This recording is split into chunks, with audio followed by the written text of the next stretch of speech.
অসম তুঙ্গে এনআরসি চর্চা আপনাদের মনে করিয়ে দিই, উত্তম কুমার ব্রজবাসী, আরতি ঘোষ এইরকম একের পর এক এনআরসি নোটিশ পেয়েছিলেন যারা বাংলার বাসিন্দা, অসমের এনআরসি নোটিশ পেয়েছিলেন। তবে কেউ কোনো এনআরসি নির্দেশ দেয়নি দাবি করেছেন অসমের মুখ্যমন্ত্রী Himanta Biswa Sarma.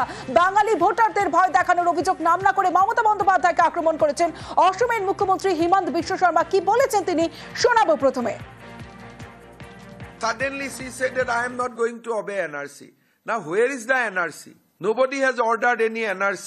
So this is her tactics to create fear among the Bengali people and gets their vote.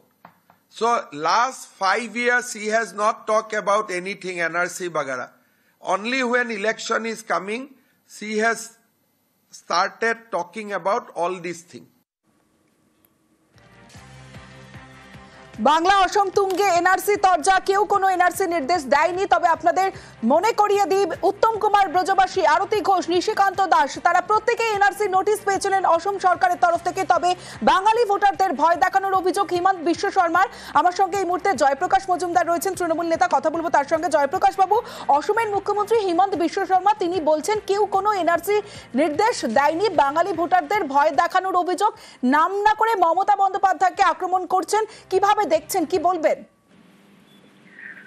দেখুন, সবাই তো বিজেপিরই সদস্য। উনি হচ্ছেন বিজেপির আসামের মুখ্যমন্ত্রী, একটা প্রদেশের মুখ্যমন্ত্রী। তিনি একটা কথা বলছেন, আর তিনি তো এনআরসি অর্ডারের দেওয়ার অধিকারী নন যে আমি এনআরসি বলিনি। কথাটা হচ্ছে উনি বলছেন এনআরসি হয়নি, আর এখানে শুভেন্দু অধিকারী তারই দলের এই রাজ্যের পশ্চিমবঙ্গের বিরোধী দলনেতা, তিনি বলছেন এনআরসি হয়েছে, হবে, ভবিষ্যতেও থাকবে। বলেননি? আগে উনি এইসব কথাগুলো ফোন করে বা ধমকে শুভেন্দুকে বলুন, কি করছো, এনআরসি মানে জানো? এটা তো হেমন্ত বিশ্ব শর্মার শুভেন্দু অধিকারীকে বলা উচিত। কেন মিডিয়াতে ফাটাচ্ছেন কেন? নিজের দলের লোকজনদের বলুন এখানকার। আর উল্টো দিকে আসামে বলছেন হয়নি বাংলায় এনআরসি, ওদিকে আসাম থেকে তিনি শুধু নোটিশ পাঠাচ্ছেন বাংলার নিরীহ গোবেচারা সব সিটিজেনদের, প্রমাণ করো এনআরসির নোটিশ। এসব হচ্ছে বিচারিতা, মিথ্যেবাদী এরা সবাই। আমি আপনার বলতে বাধ্য হচ্ছি, নরেন্দ্র মোদী থেকে হেমন্ত বিশ্ব শর্মা, শুভেন্দু অধিকারী সকাল থেকে সন্ধ্যে পর্যন্ত 10টা মিথ্যে কথা না বললে এদের পেটের ভাত হজম হয় না। সব মিথ্যেবাদী। শুধু এদের এনআরসি সিএএ দিয়ে বাংলাকে বিপর্যস্ত করা, বাংলার সাধারণ মানুষকে কি করে ওপারে পাঠানো যায় তার নানা রকম ষড়যন্ত্র। মমতা বন্দ্যোপাধ্যায় বলেছেন এখন বিপদে পড়ে গেছে, এখন তাই জন্য বলছে না না না আমরা তো করিনি।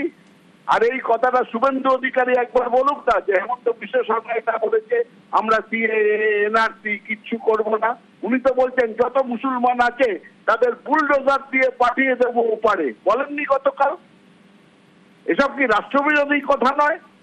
কি ভেবেছে বাংলাটা তাদের এমন একটা জায়গা যা বলবে আর বাঙালিরা শুনে নেবে? বাংলা ভাষা বললেই বলবে বাংলাদেশি, আর এনআরসি সিএ এর ভয় দেখাবে, আর বাংলা যারা থাকে তারা মাথা নত করে মেনে নেবে। তারা জানে প্রতিবাদ করতে, প্রতিরোধ করতে, প্রয়োজন হলে প্রতিশোধও নেবে। অনেক ধন্যবাদ আপনাকে।